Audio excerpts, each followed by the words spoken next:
Alors voilà, on va préparer l'amorce. Je vais utiliser donc pour pêcher au feeder, pour pêcher ce parcours qui est quand même relativement poissonneux, un poisson plutôt de belle taille.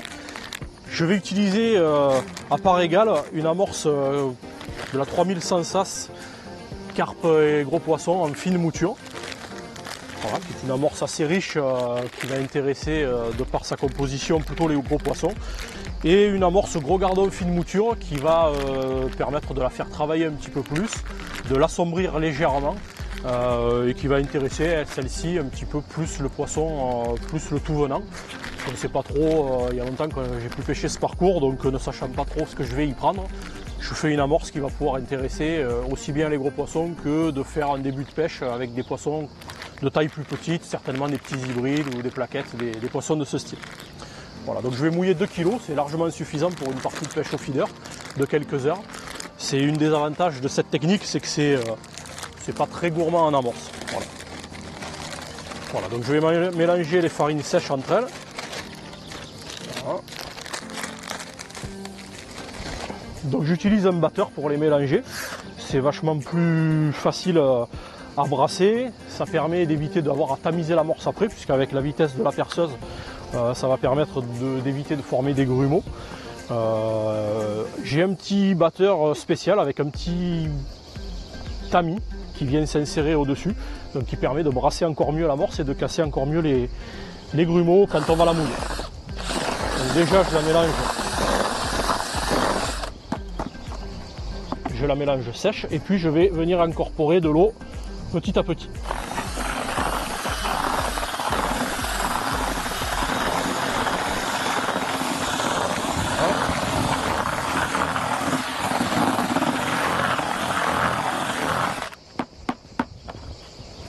Voilà, donc on voit ici l'amorce est onctueuse, elle n'est pas agglomérée, elle est vachement aérée et souple. C'est ce qui nous intéresse, de manière à ce que quand on va fermer l'amorce dans la cage feeder, il ne va pas y avoir de grumeaux et elle va complètement travailler, s'éclater sur le fond et libérer les appâts qu'on va mettre dedans. Voilà. Donc le mouillage se fait toujours en plusieurs fois, parce qu'une amorce, ça boit l'eau. Comme ça boit l'eau, au début on croit qu'elle est bien mouillée, mais on va la laisser reposer une dizaine de minutes. Elle va continuer à boire, elle va se ressécher. Et là on va venir, dans une deuxième phase, finir le mouillage. Voilà. Donc là pour l'instant, elle n'est pas trop mal. Je peux faire une boule, vous voyez. Clac. Mais dans 10 minutes, elle sera trop sèche et on procédera à une deuxième phase de mouillage. Voilà.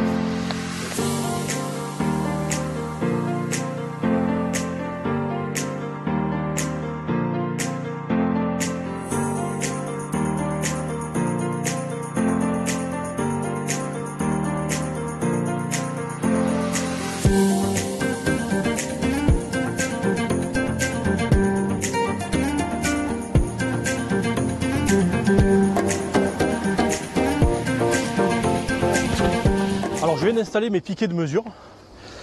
C'est pour faciliter le réglage des distances au feeder. En fait c'est des piquets avec une cordelette de mesure de 5 mètres. Donc j'ai installé mes piquets à 5 mètres l'un de l'autre. Et on va le voir, je vais venir enrouler ma ligne autour et venir clipper à mon light clip à la longueur souhaitée.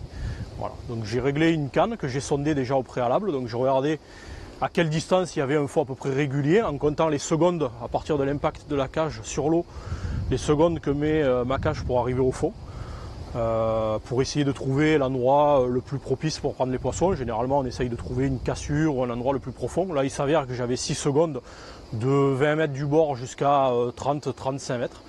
Donc je vais pêcher autour de 30-35 mètres. Une fois que ma cage arrive au fond aussi, dans le sondage, ce qui est important, c'est de racler le fond pour voir si on est sur un fond caillouteux, s'il y a des accros, s'il y a de la vase, si on ramène des feuilles ou divers déchets qui pourraient se déposer sur le fond. Et si on a un fond encombré, évidemment, on va chercher une zone plus propre, qui va être plus propice à venir déposer les appâts, à servir à la table pour les poissons et essayer d'optimiser les chances. Donc là, voilà, je vais venir régler mes lignes. Donc je vais récupérer ma canne avec laquelle j'ai sondé. Voilà, sur laquelle j'ai clippé à la longueur qui me semblait être la bonne. Voilà, donc je mets ma case au niveau 0 et je vais enrouler ma ligne autour de mes piquets, donc 5 mètres, 10 mètres, 15, 20, 25, 30 et 35 mètres. Voilà, vous voyez, sans vraiment l'avoir voulu, je suis pratiquement à mon piqué. Alors ce que je fais, c'est que je défais un petit peu. Et pour être précis, je ne suis pas à 20 cm près, je viens mettre le piqué au niveau de mon line clip. Et pas comme certains font, pour moi, à la pointe de la canne, parce que si vous pêchez sur le même coup avec des cannes de longueur différentes, si vous prenez votre mesure à la pointe de la canne, forcément, si vous avez une canne plus courte, vous allez toujours pêcher plus court. Donc toujours au line clip, parce que le moulinet on l'a toujours dans la main, la longueur elle est bonne. Donc là on a 35 mètres et je vais répéter l'opération avec mes autres cannes. La première montée en tresse avec une tête de ligne en nylon. La tête de ligne en nylon permet de pouvoir avoir des lancers appuyés et d'avoir une certaine élasticité que n'a pas la tresse lors du combat du poisson. Mes montages sont très simples. Sur le nylon, je viens mettre un émerion, un tout petit émerion qui va coulisser sur la ligne, d'accord, avec une agrafe pour pouvoir fixer ma cage. Je vais pêcher ici avec des cages de 40 grammes, c'est le bon compromis par rapport au poids. Ensuite, je fais un petit tressage avec ce même nylon pour pouvoir former une partie rigide et qui forme un petit angle pour que mon bas de ligne ne vienne pas s'emmêler dans la cage quand on va pêcher, quand on va lancer. Donc mon émerion qui coulisse, qui vient se heurter contre le nœud en haut de mes 10-15 cm de tressage avec une petite bille pour pouvoir protéger et éviter que l'émerion traverse le nœud au cas où. En bas de mon tressage, je remets un petit émerion, donc de petite taille. Plus c'est petit, plus c'est discret, plus le montage va se fondre et va être léger et va pouvoir passer inaperçu et leurrer les poissons. En aval, donc en direction de l'hameçon de ce petit émerion, je rajoute une vingtaine de centimètres de nylon en 25 centièmes environ pour à nouveau, une fois de plus, faire une petite empile et rigidifier la partie qui va vers le bas de ligne. Pourquoi? Parce que si je mets directement mon bas de ligne ici, on a malgré tout souvent encore tendance à pouvoir s'en mêler. Et puis ça a un autre avantage, c'est que ces 20 cm là font partie intégrante de la partie dite bas de ligne et ça nous permet d'avoir des bas de ligne montés à l'avance plus courts puisqu'on a déjà 20 cm environ d'empile rigidifiante ici. Et ensuite par un système de boucle dans boucle, je viens mettre mon bas de ligne. Donc ici j'ai opté pour un hameçon de 14 sur du 14 centièmes. Voilà, puisqu'on a quand même des poissons qui sont relativement jolis, dans un petit peu de courant, donc ils vont peut-être prendre un petit peu une èche en se méfiant un petit peu moins. Et il va falloir quand même être un petit peu costaud parce qu'on risque d'avoir des petites surprises. Donc pour commencer, 14 centièmes ça va être bien. Et pourquoi c'est une canne en tresse? Tout simplement parce que la tresse n'a zéro élasticité et donc du coup elle permet de voir les touches les plus fines qui sont répercutées dans le sillon, contrairement à une ligne nylon qui va absorber de par l'élasticité des 25, 30, ici 35 mètres de nylon qui sont sortis, va absorber un petit peu la touche avant de la voir sur notre sillon. Voilà. Combien de centimètres de bas de ligne? Alors là je vais commencer avec un bas de ligne d'environ 60 plus 20 cm, d'environ 80. Si je suis mangé et que je ne vois pas les touches, je raccourcirai mon bas de ligne et si les poissons sont très mordeurs également. Maintenant si j'ai des touches mais que j'arrive pas à les ferrer, je rallongerai mon bas de ligne pour laisser le temps au poisson de manger mieux avant de tirer sur la ligne et peut-être qu'il recrachera moins, il aura déjà peut-être mieux engamé l'hameçon. Ma deuxième canne que je vais monter, c'est exactement la même mais en nylon. Pourquoi? Parce que si j'ai vraiment des très gros poissons, il sera plus facile de les maîtriser et d'amortir les coups de tête sur une ligne complètement en nylon. Et la troisième canne, c'est simplement une canne amorceuse avec une canne plus solide qui me permet de mettre des grosses cages pour pouvoir faire mon tas d'amorce au départ et éventuellement en cours de pêche de rajouter et de remettre une petite table sur le fond si nécessaire. Voilà.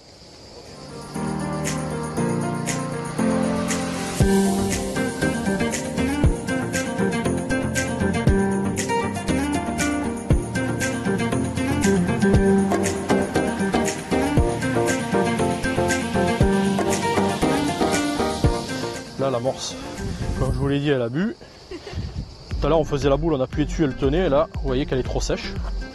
Donc je vais remettre un tout petit peu d'eau dedans. Et ensuite on sera prêt pour la pêche. Alors dedans on va y incorporer, là j'ai essentiellement des pinkies et des gothers. Donc les pinkies c'est des petits asticots et les gothers c'est de taille supérieure. On pourrait y incorporer si besoin est du maïs, des vers de terre coupés, des casters, toutes sortes d'appâts. Mais ici bon voilà, on va faire avec ce qu'on a, donc ça va être des pinkies essentiellement dans la morse. Voilà. Donc là je vais remettre un petit coup de batteur.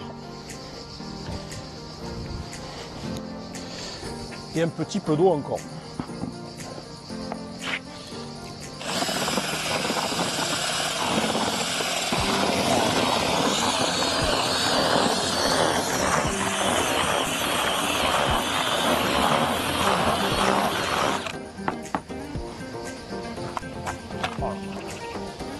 Voilà. Là, elle est parfaite.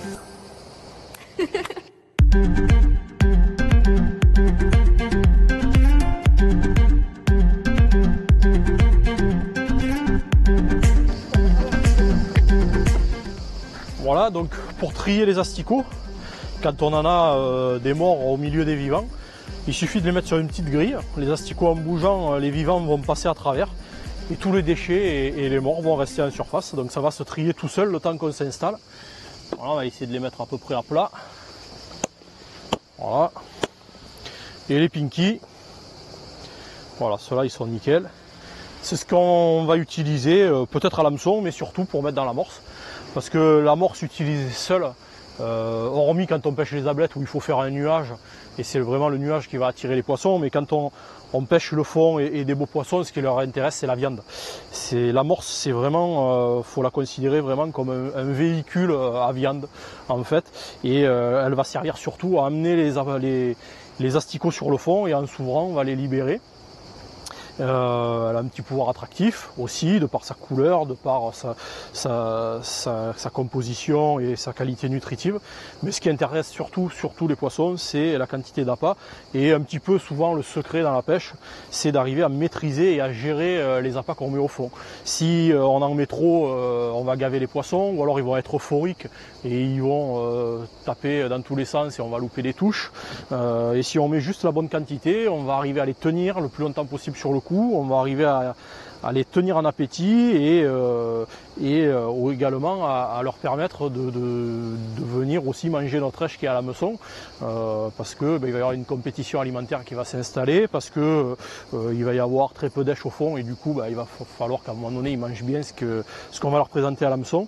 Et voilà, et le secret souvent il réside un petit peu là. Alors c'est souvent au feeling et au ressenti du pêcheur et en fonction de l'analyse des touches et de la pêche, comment elle se déroule. Mais voilà, ça c'est une phase qui est très importante, la gestion des èches qu'on va mettre au fond. Voilà, donc les cages feeder que j'ai employées pour aujourd'hui, ce sont des cannes Rocket de chez Sensas en 40 grammes de taille large pour avoir une quantité d'amorce moyenne, on va dire. Donc c'est pas énorme, mais c'est pas les plus petites qui existent.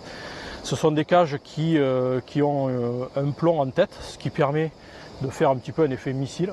Ça permet de pêcher à des distances qui sont souvent assez lointaines et surtout de garder une bonne direction. Et souvent, quand on pêche dans le vent, ça permet un petit peu de percer le vent. C'est des cages que j'utilise souvent, elles sont en fer, donc elles sont un petit peu résistantes, elles tiennent bien sur le fond et c'est un petit peu la cage passe-partout. Voilà, donc ce qui est également important aussi, c'est la puissance de la pointe de la canne, donc le sillon. La puissance elle est déterminée en ose.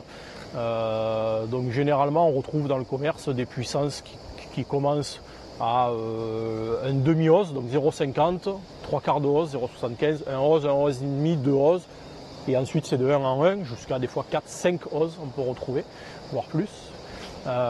Ici, vu le vent et un petit peu le courant, je vais pêcher avec des pointes en 1 ose et demi et 2 oses. Voilà, c'est des pointes qui sont couramment utilisées. On va dire qu'entre 3/4 de hose et 2 hoses, c'est vraiment les pointes qu'on utilise le plus souvent, avec bien sûr la 1 hose qui est vraiment la pointe un petit peu passe-partout. Ce qu'il faut, c'est que sous l'effet du vent et du courant, votre pointe ne bouge pas trop et quand le courant tire sur la ligne, ne plie pas trop non plus, sinon elle va être toujours pliée à fond et les touches seront moins marquées, moins perceptibles. Donc il faut arriver à trouver le bon compromis. Ce qui est important également quand on pêche en général, c'est d'avoir une bonne installation et d'être bien installé. Donc pour cela, quand moi je m'installe, j'aime bien avoir 2 tablettes. Généralement, je mets d'un côté tout ce qui est amorce et appât qui vont aller dans l'amorce. Et de l'autre côté, je mets les appâts qui vont servir pour l'hameçon. Donc ici, je vais avoir des vers de terreau. Je vais avoir des gauzeurs, essentiellement en rubis, mais j'ai également quelques blancs au milieu. Voilà. De l'autre côté, j'ai mon amorce que je mets dans un petit bac. Pourquoi? Parce que justement, comme je vous expliquais, les quantités d'èche que l'on va mettre dans l'amorce sont très importantes. Donc, si je mets toute mon amorce dans ce bac-là, si je mets une poignée de pinky à l'intérieur, cette poignée, une fois qu'elle va être mélangée, je ne peux plus l'enlever. Donc, en mettant petite quantité d'amorce par petite quantité d'amorce, si je m'aperçois qu'à un cours de pêche, je mets trop d'appât au fond, mon amorce ayant déjà les appâts à l'intérieur, si j'ai plus d'amorce, on va dire neutre à côté, je suis condamné à remettre encore des appâts. Là, je change de bac, je reprends un bac, je mets de l'amorce avec plus ou moins d'appâts et je peux m'adapter sur ma pêche. Voilà. Donc pour aujourd'hui, des pinky au menu et quelques gros asticots. Éventuellement, si on voit qu'on rentre vraiment des gros poissons et que ça demande vraiment à manger, on pourra peut-être rajouter des gros asticots. Voilà. De mettre une petite table au fond. Alors ce qui est important également dans la pêche au feeder, et c'est un petit peu la base et le secret de la réussite aussi, c'est de pêcher toujours, de mettre son amorce toujours au même endroit. Alors pour cela, il y a deux choses à prendre en compte. C'est lancer toujours à la même distance. Donc ça, on l'a vu qu'on avait réglé nos cannes sur les piquets tout à l'heure pour pouvoir lancer toujours à la même distance et toujours au même endroit. Et la direction. Bien sûr que si je lance toujours à 35 mètres ici ou à 35 mètres ici, je ne vais pas jeter ma ligne au même endroit. Et je vais mettre de l'amorce de partout, je vais disperser mes poissons. Et du coup, à force de tourner, ils vont finir par partir. Et puis on ne va pas concentrer nos appâts. On va rien faire de bon. Donc la distance, on a vu qu'elle était réglée. Maintenant, il faut prendre un point de repère, généralement sur la rive d'en face, et on va essayer de lancer toujours dans la même direction. Et on verra que, évidemment, si on lance toujours dans la même direction et à la même distance, au fond, on va toujours tomber au même endroit et on va concentrer nos poissons sur une zone réduite. Voilà, donc là, on va commencer avec la canne d'amorçage. Vous voyez, avec j'ai mis une cage qui est plus grosse que les autres, pour pouvoir mettre une 7 ou 8 ou 10 cages au départ, pour pouvoir déjà dresser un petit peu la table au fond.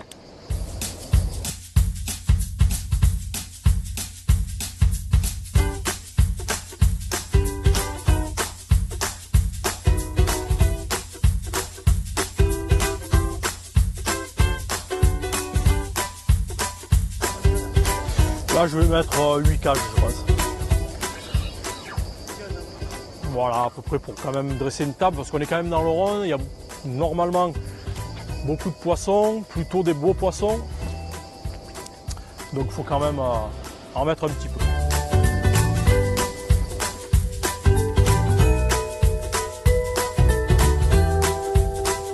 Voilà, donc ça, l'amorçage est terminé.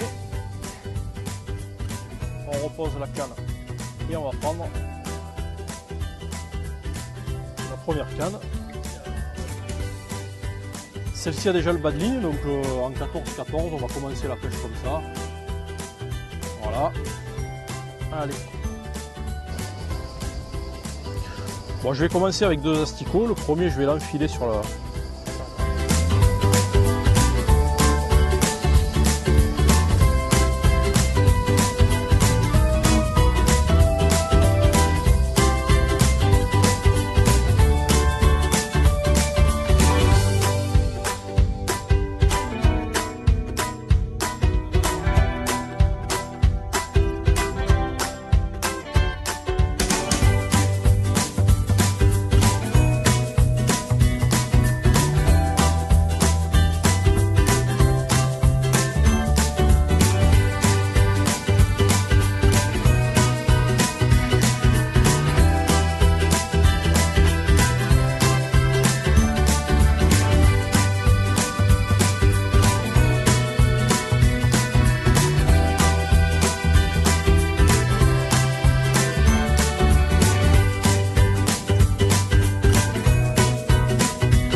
Alors du coup, je m'appelle Benoît Pedretta, je suis de Carpentras, je pêche depuis cette année au Team Pêche Vedène, après plusieurs années au Team Fish Stick.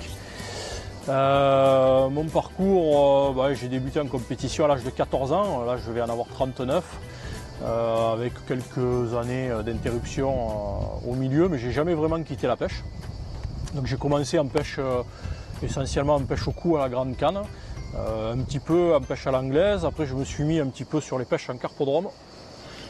Ah, on a un poisson plus sérieux, voilà, ça y est, les beaux poissons sont déjà là, vous avez vu qu'en mettant un verre de terreau, on a pu trier, passer à travers les petits poissons et tout de suite pouvoir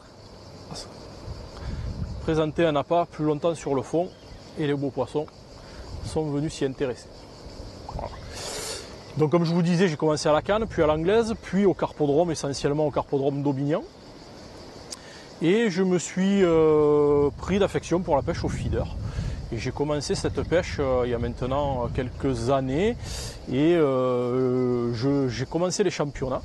Et dès ma première année, je suis monté en première division nationale et j'en ai fait 4 consécutives. Voilà. Et je suis redescendu l'année dernière en deuxième, je m'y suis maintenu et je vais la redisputer pour espérer remonter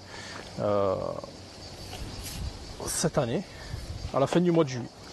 Donc voilà, le premier poisson pris au terreau, le premier poisson sérieux, un petit carpeau, une petite carpe commune du Rhône. Voilà. Voilà, qui s'est laissé séduire sur un petit bout de terreau. Voilà, donc elle est bien piquée, on va sortir le dégorgeoir.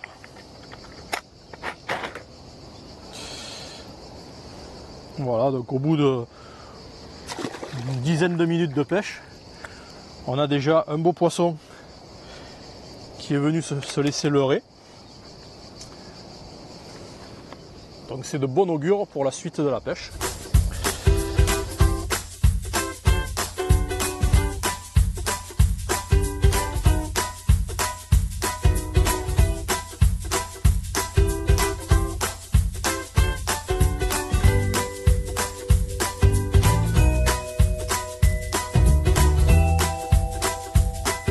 Alors là j'ai mis un petit bout de terreau qui a été coupé et j'ai mis un petit terreau entier en plus par-dessus. Voilà.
connaissais bien Benoît? Oh oui, depuis quelque temps, on se suit pas mal tous les deux là. Je le suis surtout dans les grandes compétitions, j'aime bien le suivre, le regarder pêcher, parce qu'il pêche tellement bien que c'est un véritable plaisir. Et j'apprends beaucoup de choses, malgré que je fasse de la compétition depuis plus de 30 ans, je suis loin de lui arriver à hauteur de la cheville, comme on dit. Tu es allé le voir en Espagne aussi? Comment? Tu es allé le voir en Espagne aussi? Je l'ai suivi en Espagne pendant une huitaine de jours sur un concours, je dirais international, France-Espagne. Et il a fini premier français à la place 7, je crois, 6e ou 7e, si j'ai bonne mémoire. Et nous repartons en Espagne à la fin de l'année pour un autre concours au feeder.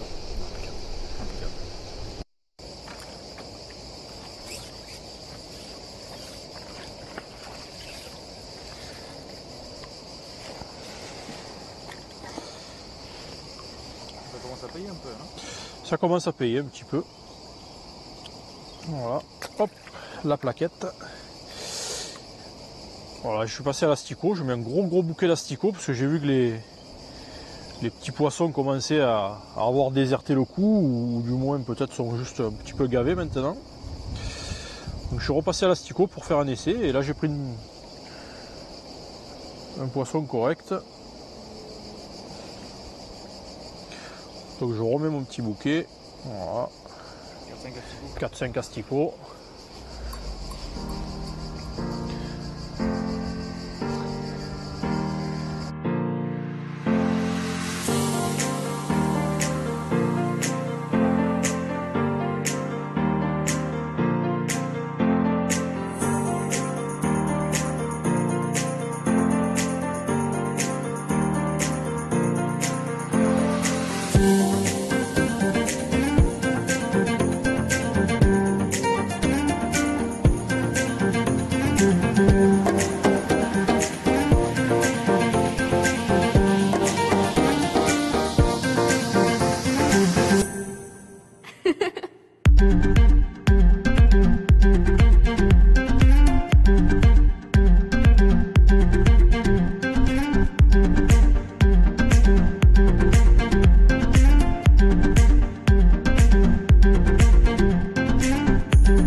Là, je suis attelé. Là.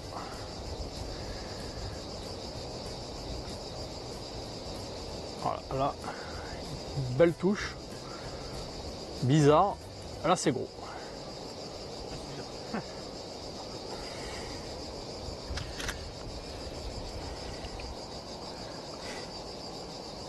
J'ai à peine eu le temps de poser la canne, j'avais même pas fermé le pick-up. Et c'est parti. Ça bouge un peu? Ouais, ça vient doucement. Oh oui, c'est un poisson. Ça met des coups de tête. Ça a l'air d'être accroché bizarrement, je sais pas.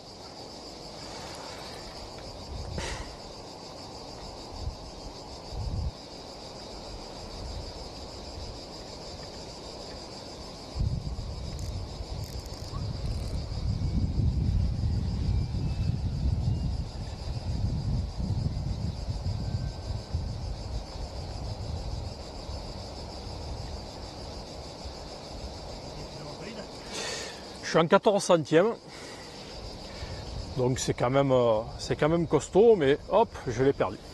Voilà, c'est ce que j'allais dire sur des beaux poissons. On va voir si c'est décroché ou cassé. Je pense que c'est cassé.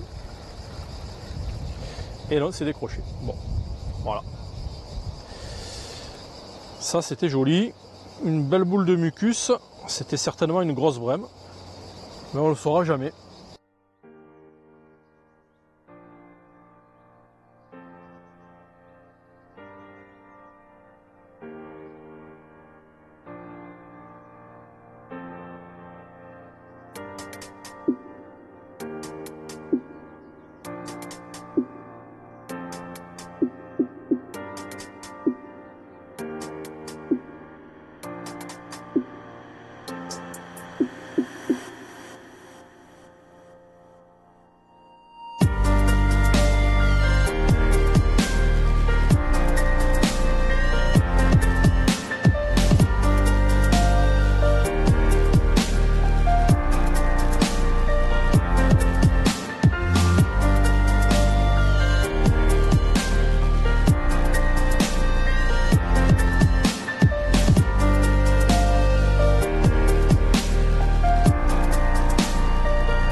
Et voilà mon poulet.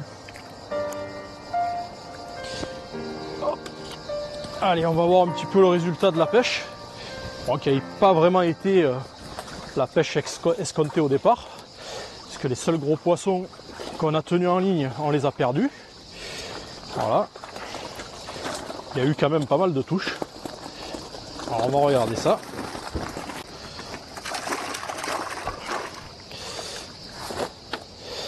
On va vérifier qu'il ne soit pas resté dans le fond de la bourriche. Voilà. Tout est là.